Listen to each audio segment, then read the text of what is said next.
సఫాయి కార్మికుల వేతనాలు పెంచేందుకు నగరపాలక సంస్థ పాలకవర్గం కృషి చేస్తుందన్నారు కరీంనగర్ డిప్యూటీ మేయర్ సునీల్ రావు. ఈ విషయాన్ని రాష్ట్ర ప్రభుత్వ దృష్టికి తీసుకువెళ్లి పెంచేందుకు చర్యలు తీసుకుంటామన్నారు.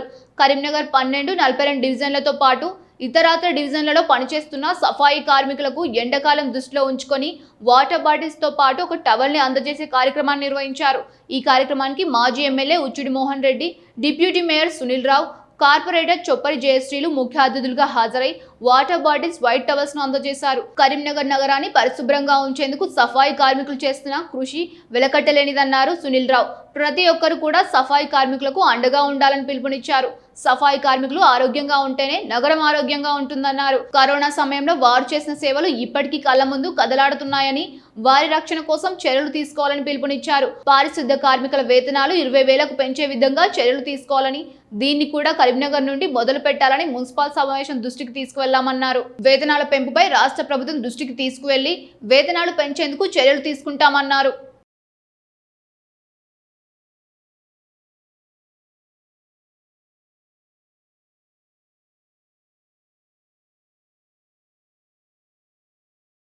చాలా మంచి కార్యక్రమం. సఫాయి కార్మికుల ఆరోగ్యాన్ని దృష్టిలో ఉంచుకొని వారు చేస్తున్నటువంటి పనిని, కరీంనగర్ నగరాన్ని పరిశుభ్రంగా ఉంచడంలో వారు చేస్తున్నటువంటి కృషిని గుర్తించి మరి ఎండాకాలం విపరీతమైన ఎండలున్న దృష్ట్యా మరి ఈ విధంగా మరి కార్యక్రమం తీసుకున్న రాజేంద్రన్నకు నేను హృదయపూర్వకంగా కూడా అభినందన తెలియజేస్తా ఉన్నాను. తప్పకుండా కూడా సమాజంలో ఉన్న ప్రతి ఒక్కరు కూడా మరి ఈ విధమైన సఫాయి కార్మికులకు రక్షణ గురించి చర్యలు తీసుకోవాల్సిన బాధ్యత మనందరి బాధ్యత. ఎందుకంటే వారు క్షేమంగా ఉంటేనే నగరం క్షేమంగా ఉంటుంది. వారు ఆరోగ్యంగా ఉంటేనే నగరం ఆరోగ్యంగా ఉండే పరిస్థితి ఉంది. ఎందుకంటే మనం చాలాసార్లు చూసినాం, కోవిడ్ సందర్భంలో కావచ్చు, ముఖ్యంగా కోవిడ్ సందర్భంలో నగర ప్రజలు ఎవరు కూడా బయటికి రాని పరిస్థితులలో ప్రాణాలు అరిచేతులు పెట్టుకుని బతుకున్న సమయంలో కూడా మరి సఫాయి కార్మికులు ఏ రోజు కూడా ఆబ్సెంట్ కాకుండా మరి వారి విధులకు హాజరై మరి కరీంనగర్ నగరాన్ని ఏ విధంగా నీట్గా ఉంచిండ్రో మా కళ్ళ నిండా సజీవ సాక్ష్యంగా మిగిలింది.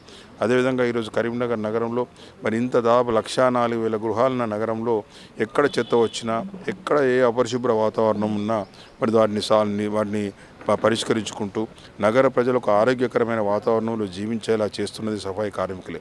కాబట్టి వారి రక్షణ కోసం అందరం కూడా చర్యలు తీసుకోవాలి. తప్పకుండా కూడా వారికి ఇస్తున్నటువంటి శాలరీస్ కూడా చాలా తక్కువగా ఉన్నమాట వాస్తవం. సఫాయి కార్మికుల కష్టాన్ని నేను గుర్తించి, ఎందుకంటే ఎండాకాలం వాళ్ళు ఇబ్బంది పడి ఏమన్నా అయితే హాస్పిటల్లో లక్షలు తీసుకుంటారు కాబట్టి వాళ్ళ ప్రాణరక్షణ గురించి నేను కొంత సాయం చేయాలి తలుచుకొని వాటర్ బాటలు, తర్వాత వాటర్ టవల్ ఇచ్చినాను. కాబట్టి వాళ్ళు ఆరోగ్యంగా ఉండాలని నా యొక్క ప్రార్థన.